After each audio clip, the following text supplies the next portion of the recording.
Pope Francis no longer silent nearly 1 week after a grand jury report detailed decades of sexual abuse on more than 1,000 children by Catholic priests in Pennsylvania and extensive efforts to cover it all up. CNN's Paula Sandoval live in Pittsburgh with more. Paula. Well, John, we had heard from the Vatican in the days following the release of this report, but not from Pope Francis until today, as you point out. The Holy Father now acknowledging with shame and repentance, his own words, that the Catholic Church failed to do enough and acted quick enough to acknowledge the pain and suffering that it had caused decades ago on so many young people. Another portion of his letter that was just released today that stands out, I can read for you directly here. Pope Francis writing, looking ahead to the future, no effort must be spared to create a culture able to prevent such situations from happening, but also to prevent the possibility of their being covered up and perpetuated. That cover-up portion certainly is something that is going to stand out to people here in Pittsburgh, Pennsylvania. The reason why we are here this morning is because about a third of the clergy members that are listed in that very damaging and disturbing report were from this diocese. So that is why we have been attending masses here, speaking to members of the congregation. And many people here say that these apologies from the Vatican to local church officials is simply not enough. They want a full admission from the Catholic Church of what they believe has been decades of covering up these kinds of atrocious acts. And I should tell you that the Pope's message this morning, certainly echoing what we have heard from church leaders here in Pittsburgh. The head of the diocese here in the last few days, Allison, has made very clear that there are many changes that are being instituted, not just decades ago, but also in the last several days. Now, the question, Allison, is will those changes be enough? We hope to hear from some of those survivors of this clergy abuse later today here in Pittsburgh.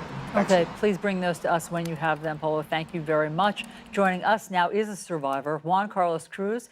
He's a survivor of sexual abuse by a priest in Chile. He recently met with Pope Francis at the Vatican. Juan Carlos, thank you so much for being back on New Day. Before we get to the Pope's response, I just want to get your reaction to this grand jury report of what happened in Pennsylvania. I mean, the magnitude of the abuse that they found. Let me put it up on the screen for people. 1,000 identifiable victims, 300 predator priests who were just repeat offenders for years. This happened over 70 years in 6 of Pennsylvania's Catholic dioceses. What did you think when you read of the enormity of this?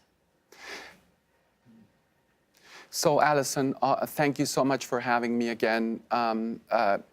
You know, it is heartbreaking. I can only, you can't find the right words to say something when you hear of a horror like that. What survivors go through, because it's just it's like a bullet that stays in your body and travels around and hurts you constantly. I've had friends, as I told you last time, that have committed suicide because they just can't bear.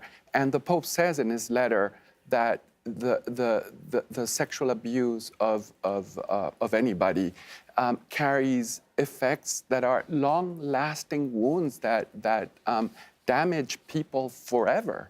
And so when you hear of something like what happened in Pennsylvania, and I live in Philadelphia, I'm here in Chile now, but it's horrific, Allison. You just can't find the right words of what people suffer and go through. And Juan Carlos, just to give people a sense of, again, the numbers here, I'll just put up this next graphic in terms of the predator priests.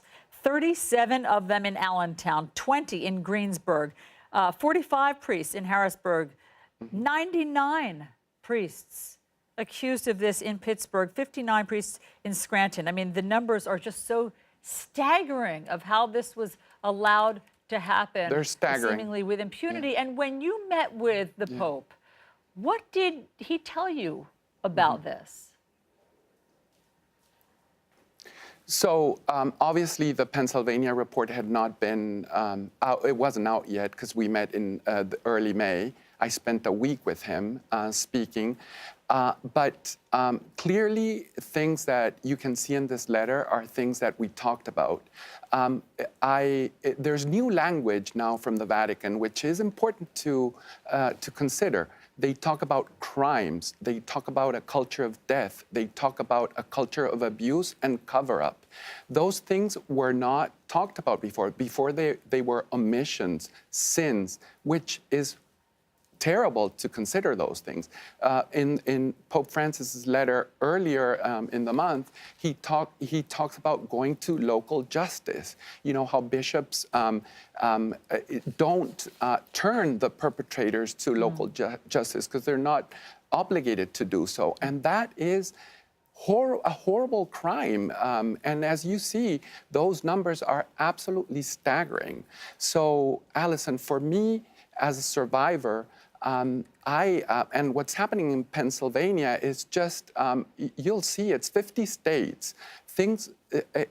Pennsylvania is not a unique case. Yeah. It's all over the U.S., all over the world. I'm here in Chile, where the Cardinal Archbishop of the capital city of Santiago tomorrow is going to testify in front of the jury as a target witness of cover-up. So it's all over the world. Yes. It's horrific. Well, Juan Carlos, I just want to end on this because this is something that the Pope just released in his letter, and I found it so moving.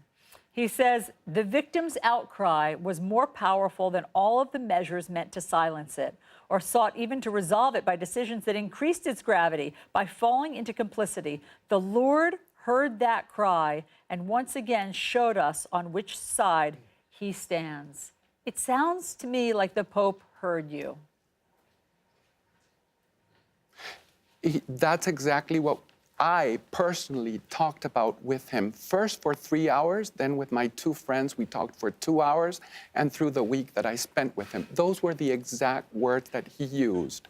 So I am glad that he's coming out with this, and I'm glad that he is speaking out and calling it like it is. I also commend, for example, Representative Mark Rossi in Pennsylvania, who is working on a bill to end the statute of limitations and give a window even for survivors for 2 years. It's been tabled since April 2017, and Allison, the church is lobbying for the statute of limitations not to pass. I think that has to end. They have to lobby to help survivors, not to fight them. Yes, understood. Juan Carlos Cruz, thank you for all of your candor and for being willing Thank to you, go Allison. public with your story. Obviously, it has had an impact.